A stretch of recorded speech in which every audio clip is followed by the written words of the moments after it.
welcome back, fellow escapees. Welcome back to my channel where I help burnt out corporate employees ditch their boring 9-to-5 and create a life of financial freedom. So in today's video, I wanted to talk about the gig economy. Uber, Lyft, Doordash, Grubhub, VHO. There's so many of them out there. I don't even know if I can't remember all the names of all of them. I just know there's a lot of them. And there's some popping up almost every couple of years. There's new gig apps for people to sign up with, use their own vehicle or their own bicycle and make extra money. And I was all for the gig economy, right? I was like, guys, if you're trying to escape corporate America, if you want to work for yourself, if you want to make some extra money so that you can start your own business, the gig economy was the way to go. You could sign up on these apps. They didn't put you through some long, stupid interview like a lot of these corporate jobs do. They didn't, put you through these interviews where they start asking you, why do you want to work for us? Why should we hire you? Did you finish college? Did you finish high school? Can you pass this particular background check? Not saying that people shouldn't have a background check done, but they just had all these requirements for you to land a job just to make the same amount of money that a lot of these gig apps are paying. So you would have to go to college, get a 4-year degree just to make some of the money that these gig apps were paying. So a lot of people quit their jobs over the years to do gig work because it was so profitable. I mean, Uber, when it first started, was paying drivers anywhere from $20 to $50 an hour in some cities. So people were able to make anywhere from $40,000 to $100,000 a year just using their own vehicle. And they could work whenever they wanted to work. And that helped a lot of single mothers and fathers and people who needed extra money. So it made sense for people to quit their jobs if they had lower paying jobs to do it full time or part time. It made sense for, people with no education or very low education to sign up for these gig apps. All of a sudden over the years, people just started complaining. They were like, I'm not making any money on these gig apps anymore. And a lot of that, people started to come together on different blogs and forums and share their experiences. And they were saying like, they felt like the market was flooded with more and more people needing work and signing up on the gig apps. So when they would sign up on the gig apps, I believe when I first researched, Uber had 2 million people globally on the gig apps, meaning in the United States of America, the UK, wherever else it was legal to do Uber. Because some countries ban Uber. The taxi, union or whatever had more pull in those countries or cities. So Uber wasn't able to penetrate those markets. Before America, Uber was able to penetrate the markets and pretty much take over every market. And so at that time, there was about 2 million drivers. Then Uber added Uber Eats. So then that opened up a even larger pool because now people don't just need you to drive them around. They also need food delivery and package delivery services. So more and more people over the years said, I need some extra income. I'm going to sign up for this app. I'm a stay-at-home mom. I need some money. I'm a disabled vet. I need a way to make some extra money as well. I'm on welfare. I need a way to get off and make some money. I don't have a high school diploma or a college education, so I need a way to get hired without making $9 an hour working at McDonald's or some of these other places. So that's what caused the apps to get flooded with more and more people signing up. I also noticed, and my sister said the same thing as well, that over the years, she noticed a lot of retail stores started complaining. I guess they were on the news or something, and they started complaining about how they could not fill retail positions at the retail stores because they noticed a lot of people didn't want to work there. They were working on the gig apps, or they were quitting their jobs at the retail stores. They were paying them $9 to $12, $15 an hour, and then they moved over to the gig app so they could work for themselves, have flexibility, and make more money. So we kind of noticed that happening. So fast forward today, why I wanted to make this video is because my channel, if you're following it, if you're watching other content I'm uploading, I'm talking about how the job market is struggling right now and how people cannot find work.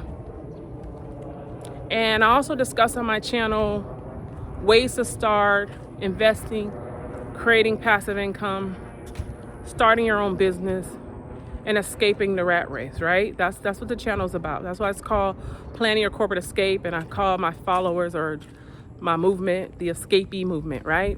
That's what it's for. So I had posted in the video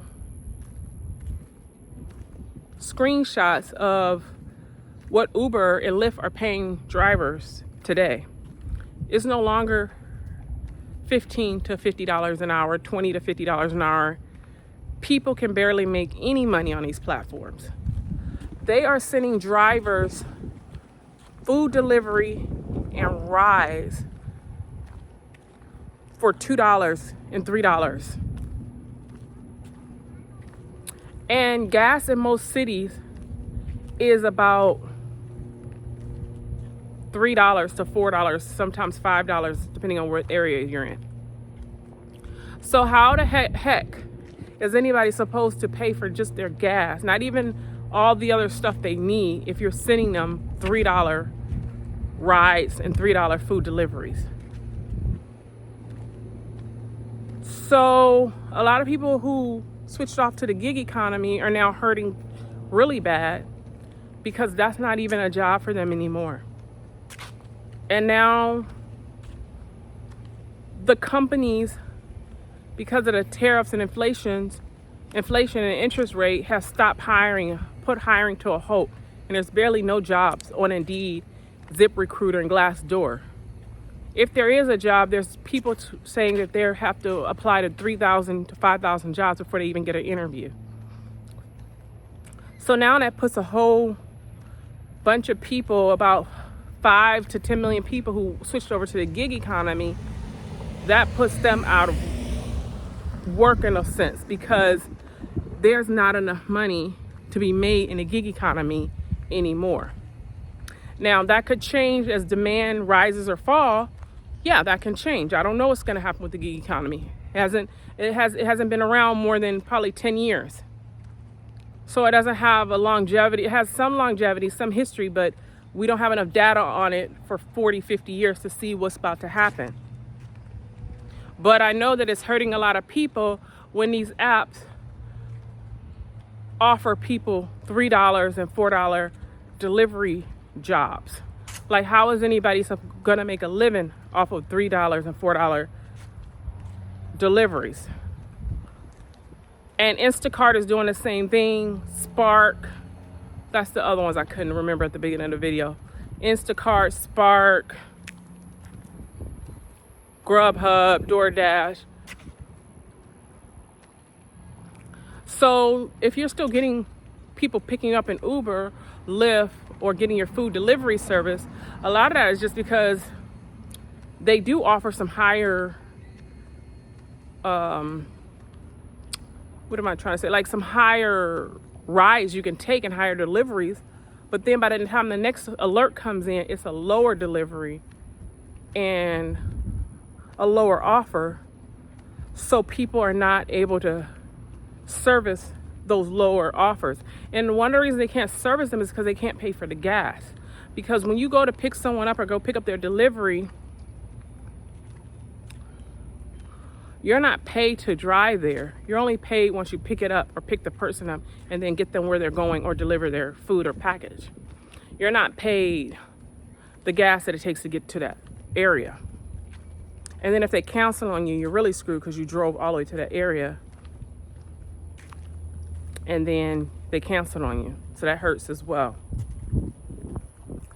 So I want you guys to drop in a comment if you are working in the gig economy or picked up some extra work in the gig economy.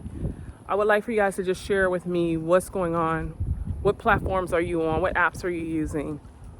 Share with the community and let us know, has it been improving or has it been declining? Because I've been hearing that it's been declining.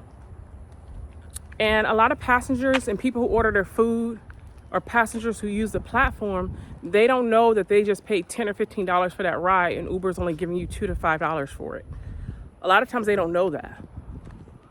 So I would say a lot of people need to reach out and complain to these platforms, but when they complain, some of them are getting banned off the platform for complaining about asking for a livable wage. I don't think anybody on these platforms wants you to pay them or expected to be paid $40, $50. I think that's like a bonus if you get those bigger rides or bigger orders. But when they can't even make $15 to $25 an hour, something within reason at this day and age and in this economy, and they can't, and they're up here spending all their gas and the wear and tear and the mileage on their car. They got to get an oil change. They got to get new tires. They got to, fix a lot of stuff on their car as they're driving it around all the time. And then they got to deal with sometimes rude passengers, people throwing up in their car. They got to deal with all that. And sometimes people get belligerent when they're drunk. They got to deal with all that. And then they can't even get a livable wage, $15, $25 an hour. They're getting offered $2 to $3 for deliveries and rides. So what I noticed about Uber is in Lyft and these other platforms, is what they started doing is suppressing the wages. What they started doing was they started seeing who will take the lowest amount, kind of like the robots. Because Tesla is actually, I'm going to make a video on the robots and AI. But Tesla is already making self-driving cars for $5, $5 a ride or whatever.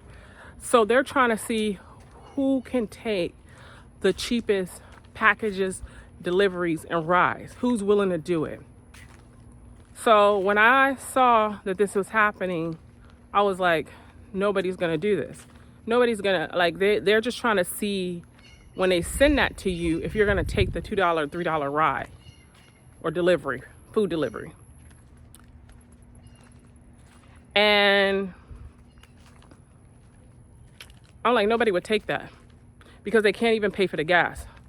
Let's say they wanted to go do it. Let's say they said, well, I don't mind going to help someone and pick them up and get them where they're going out of the kindness of my heart.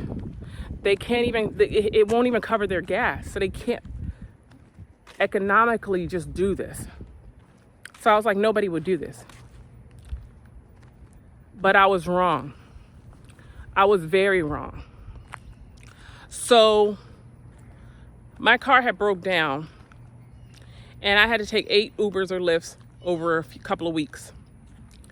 And I noticed when I was getting in the Uber and Lyfts, whenever I was trying to reach my destination, I was trying to tell the driver, because I didn't really talk to the driver.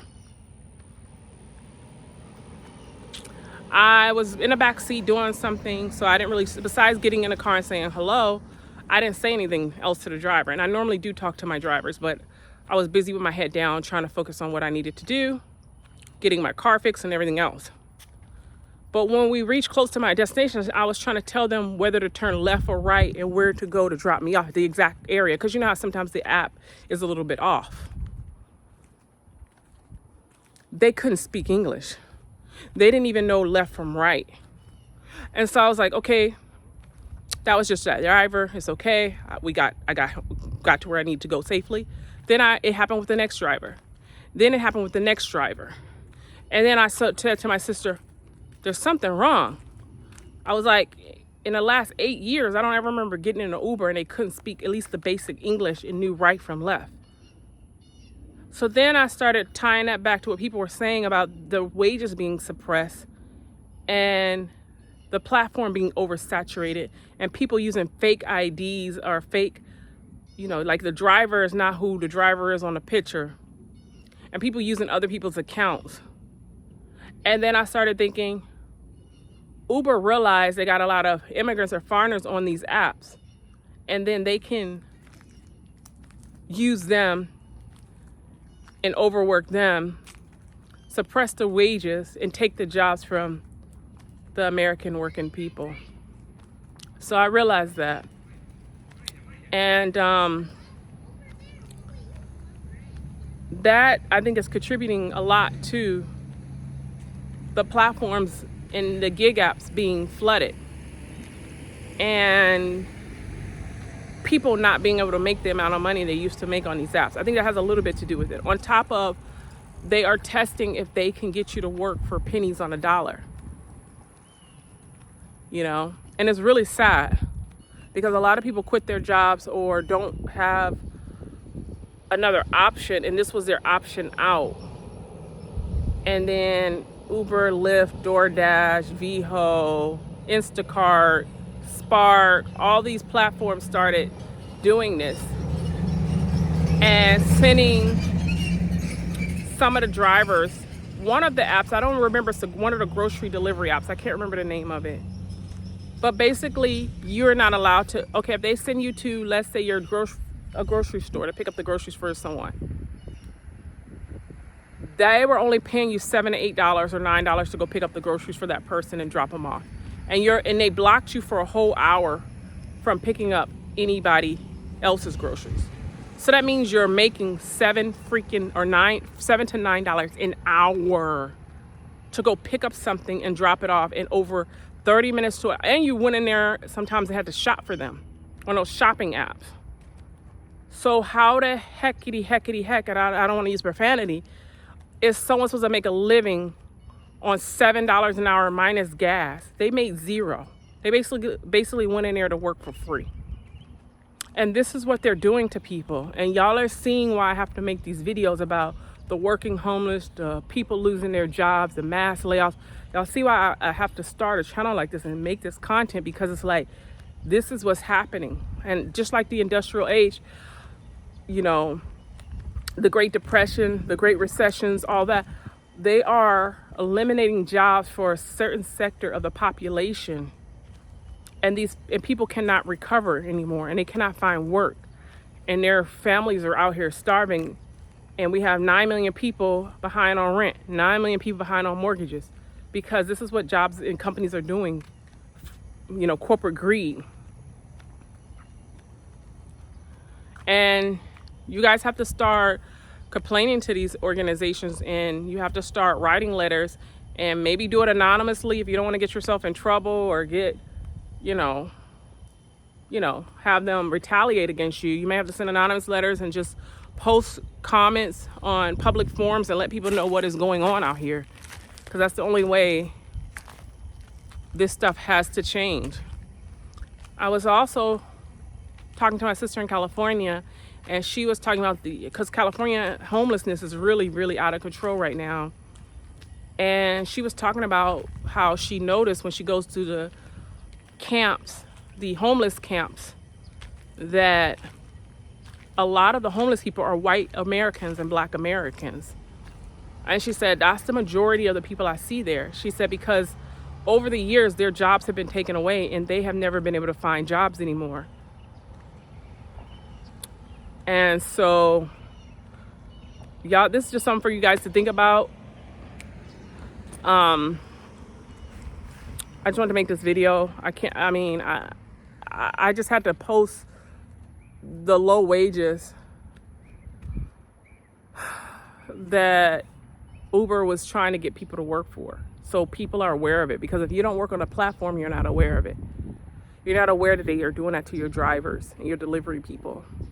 And that's why the delivery people are not delivering food. If sometimes you hear those stories, they don't deliver food if the tip isn't if you don't tip them, or they take it back. You know, like they had an incident where people would get to the door, and if you didn't tip them when they got to the door, they would take the food back. You know, I'm not saying it's right or wrong. I'm just saying this is what's happening. I'm not agreeing with it. I'm just saying this is just what's happening. So this is a hot mess, you guys. The gig economy is a hot mess. The job market's a hot mess. The economy's a hot mess. You know. But I just wanted to share that with you guys today. Thank you so much for watching my video. Make sure you like and subscribe to the channel. You have to hit the bell notification in order to get notified when I drop the next video. And if you want to join the escapee movement, make sure you like and subscribe to the channel. All my information is below if you need to reach out to me if you need help with planning your corporate escape. All right, you guys, I'll chat with y'all later on the next video.